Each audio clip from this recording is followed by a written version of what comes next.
What if the part of you you've been hiding is the key to your magnetic power? Think about it.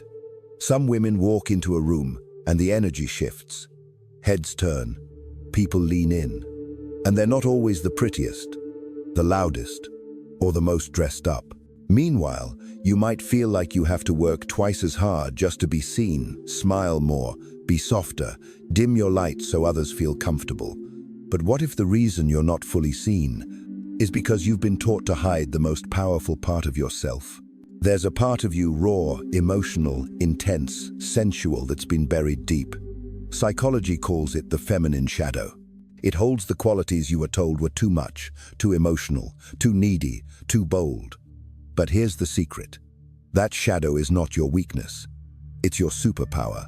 If you've ever felt like something inside you is being silenced, stay. This could change everything. You were told you were too much, weren't you?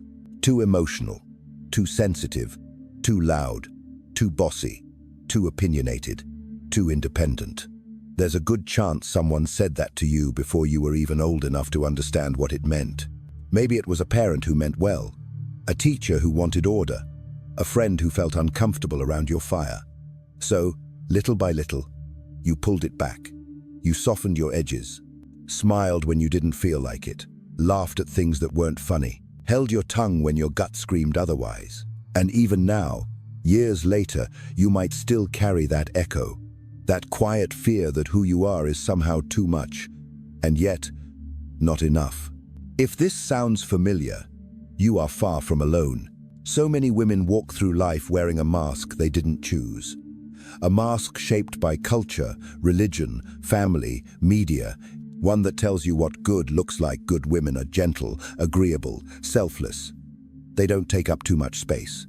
They're nurturing, quiet, humble. But what happens when your truth doesn't fit that mold? What happens when the very things that make you, your power, your desire to lead, your fierce opinions, your sensuality start to feel like a burden? Here's the truth no one told you. That feeling of never being enough wasn't born inside you. It was planted, watered by generations of shame. And now it blooms as self-doubt, comparison, and the urge to shrink yourself. But you've felt it, haven't you? That quiet ache in your chest when you hold back your opinion. That burn in your throat when you swallow your anger to keep the peace. That moment of jealousy that rises when you see another woman walking unapologetically in her truth, not because you hate her, but because you wish you could do the same. What you're feeling is not weakness. It's not brokenness. It's the shadow knocking at the door. Carl Jung called it the shadow self, the part of you that you've exiled because it didn't fit who you were supposed to be. And for women, that shadow often takes a specific shape. It's the unfiltered truth you were told to hide, the fire you were told to smother, the parts of your femininity that were labeled dangerous, dramatic, inappropriate. We call it the feminine shadow, and it holds everything you've been told to tone down. It's your rage when boundaries are crossed, your hunger for more than what you've been given, your need to be seen, heard, felt, not just accepted, but claimed. These aren't flaws, they're signals. They're calling you back to yourself. So no, you were never too much. You were full, alive, whole. You were taught to believe that your fullness was a problem. And that's the real story here. Because if society can convince you that you're not enough, it can keep you reaching for approval instead of owning your truth. It can sell you perfection instead of helping you find power in your imperfection. But what if those parts of you weren't wrong at all? What if your anger was sacred? What if your desire was divine? What if your tears were wisdom in motion? It's time to ask, who benefits when you stay small? And more importantly, who could you become if you didn't? That question is not just a concept. It's a turning point. You're not broken. You're buried. And the version of you who's been hiding in the dark is ready to rise. Ready? Let's go deeper. Carl Jung once said that everyone carries a shadow, and the less it is embodied in our conscious life, the blacker and denser it becomes. So, what is the shadow? Simply put, the shadow is the part of you that you've been taught to reject. It's not evil. It's not wrong. It's simply unseen. It holds the qualities, desires, instincts, and emotions that didn't feel safe to express because someone somewhere told you they were unacceptable. And if you're a woman, chances are your shadow took on a distinctly feminine shape. Maybe no one said it directly, but the message was clear. Don't be too loud. Don't be too angry. Don't be too demanding. Don't be too sexual. Don't be too much of anything that might threaten someone else's comfort. So you tucked those parts away. You became nice. You became easy to be around. You smiled when your insides were screaming. You dimmed your light because you were afraid it would blind someone else. That buried part of you, the part that still longs to be bold, sensual, opinionated, wild, that's your feminine shadow. And here's the twist no one talks about. The very qualities you've suppressed are the ones that make you unforgettable. Your feminine shadow might show up as jealousy, but beneath that is your hunger for expansion. It might look like control, but underneath is a desire to feel safe in your own power. It might manifest as resentment, but what it really signals is your exhaustion from constantly ignoring your own needs. You might not even know you're carrying it until something triggers it. Picture this. You walk into a party. There's a woman across the room. She's glowing. She isn't trying too hard, she just is. She moves with ease, speaks with certainty, owns her space without apology. And something inside you tightens. You feel intimidated, maybe a little annoyed. You tell yourself she's arrogant, too much, showing off. But here's the truth you might not be ready to admit yet. What you're feeling isn't about her. It's about you. It's your shadow stirring. That uncomfortable reaction is your feminine shadow trying to speak. Not out of spite, out of longing. That woman represents a part of you you've buried. And your reaction? That's your inner self whispering, I want to be free too. It doesn't mean you're jealous in a petty way. It means you're hungry for expression. This is how the feminine shadow communicates subtly, emotionally, symbolically. She doesn't scream. She simmers. And if you don't listen, she shows up in places you don't expect. In burnout, in toxic relationships, in emotional outbursts that feel out of character. And worst of all, when you keep your shadow locked away, you lose your presence. You can be in a room but not felt. You can speak but not be heard. You can work hard to look perfect but still feel invisible. Because true presence doesn't come from being perfect. It comes from being whole. That includes the messy parts, the angry parts, the sensual parts, the fierce, unpredictable, powerful parts. When you welcome your feminine shadow home, people feel you even before you say a word. You don't have to chase attention. You become attention. That's not ego. That's embodiment. That's the difference between performing femininity and living it. So ask yourself, have you been trying to become more attractive by cutting off the very parts that make you magnetic? Do you recognize any part of yourself in this? Maybe it's the version of you who apologized for things that weren't your fault, or the one who lowered her standards to keep someone close. Maybe it's the part that whispers dreams in the dark but stays silent in the daylight. That is your shadow. And she's not here to ruin you. She's here to reintegrate you. When you meet your shadow, you don't become someone else. You become more you than ever. And the world doesn't need another perfect woman. It needs a woman who is real. Let's keep going. You might not realize it at first. The signs are subtle. You're not falling apart, but you're not fully alive either. Something feels off, like you're always slightly out of step with yourself. That's often how it begins when you're suppressing your feminine shadow. Let's talk about the first sign. You constantly put others first, even when it drains you. You smile through exhaustion. You say yes when your body aches for rest. You check in on everyone else but feel invisible in your own life. At first, it might feel like kindness, like strength. But over time, it turns into quiet resentment. You begin to wonder, why does no one show up for me the way I show up for them? That's not just burnout. That's your shadow begging to be acknowledged. There's a voice inside saying, I need care too. I need space to be real, not just helpful. But instead of honoring that voice, you silence it because being good feels safer than being honest. Now, the second sign, powerful women make you uncomfortable. You see her, the woman who owns her space. She speaks her truth without flinching. She doesn't apologize for wanting more. And something inside you stirs. It's not just admiration, it's tension. You might call it envy. You might feel a twist of comparison and then quickly judge yourself for it. Why can't I just be happy for her? You wonder. But here's the truth. Most people never say out loud envy is a map. It points directly to the places inside you that long to grow. You're not angry at her. You're grieving the parts of you that were never allowed to bloom. This discomfort isn't weakness. It's information.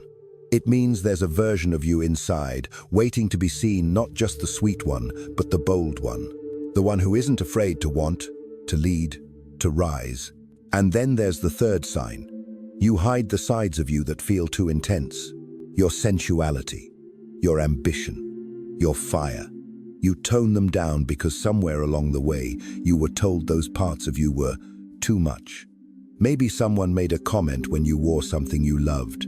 Maybe they called you aggressive when you stood your ground. Or maybe you simply watched how women who embraced those traits were treated, and you quietly promised yourself you'd never be like that. So you play it safe. You soften your edges.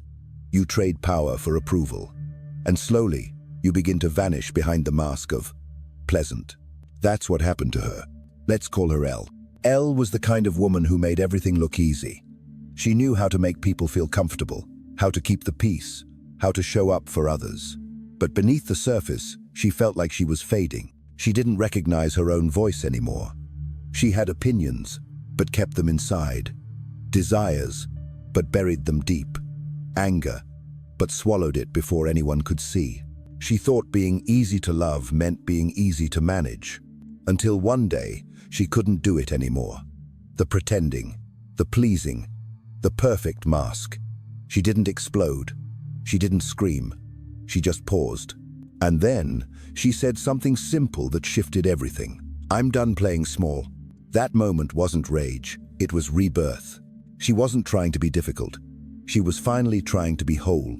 She let the parts of her that were once hidden come forward. And as she did, something unexpected happened.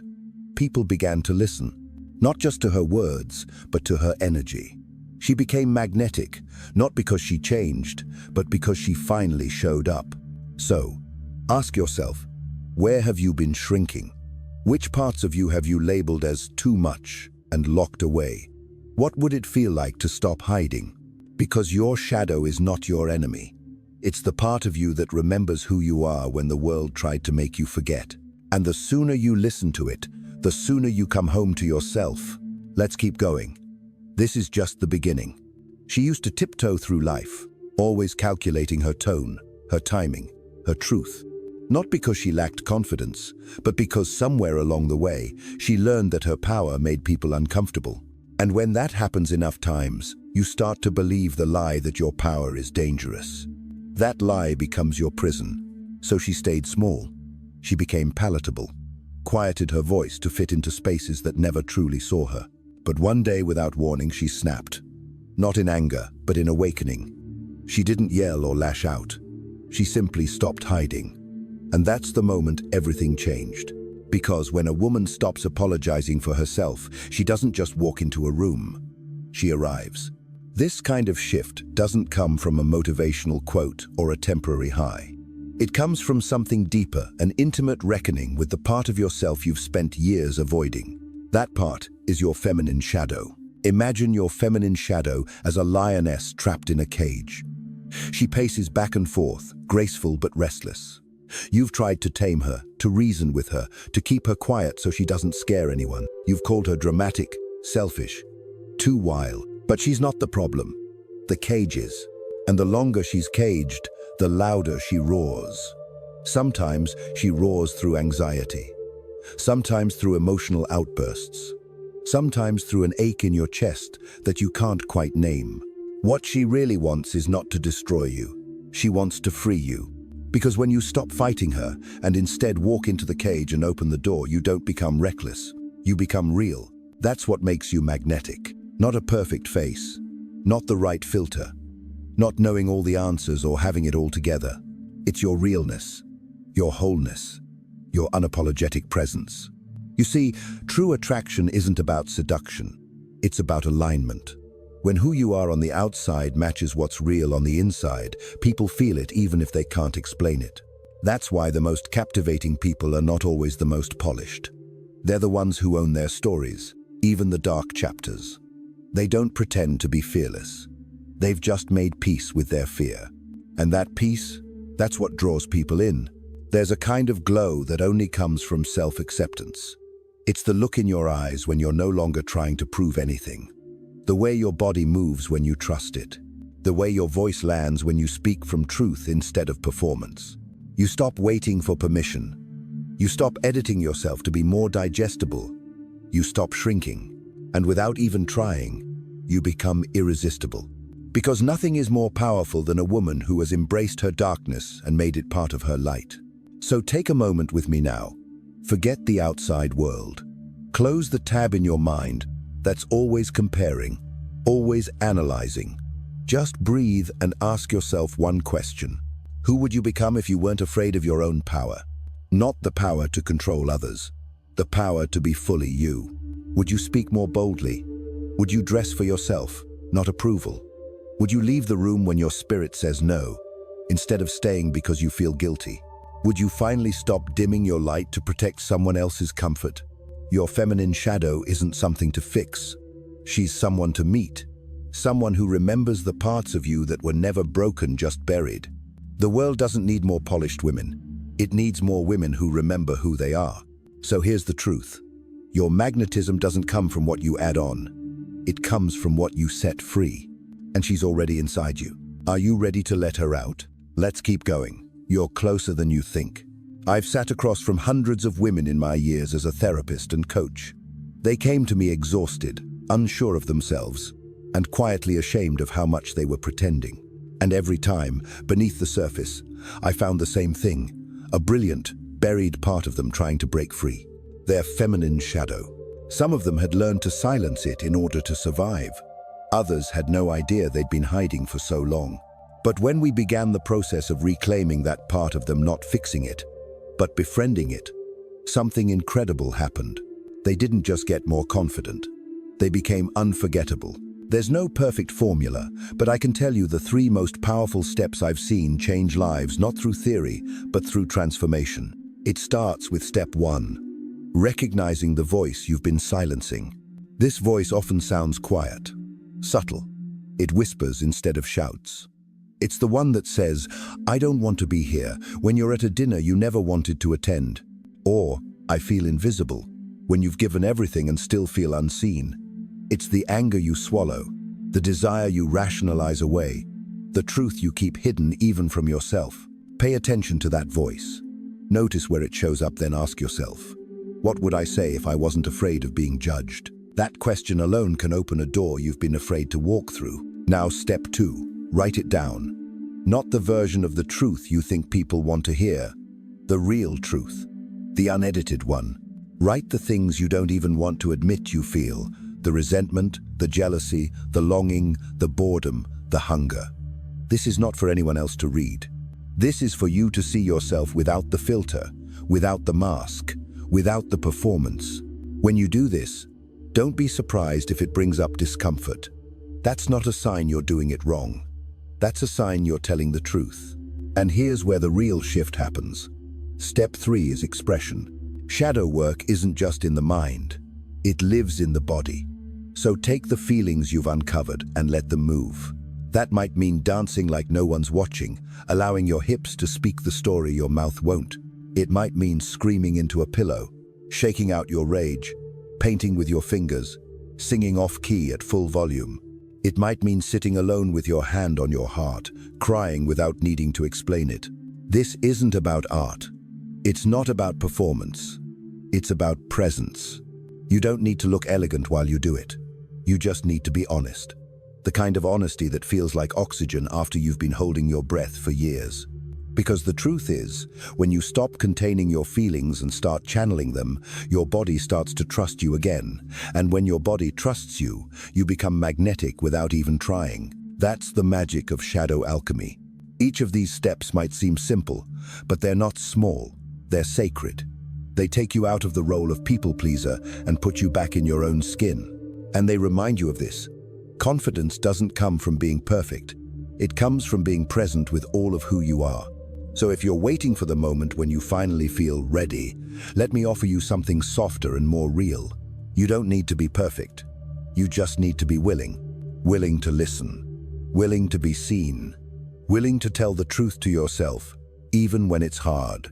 You've already done the hardest part by noticing that something inside you wants to change.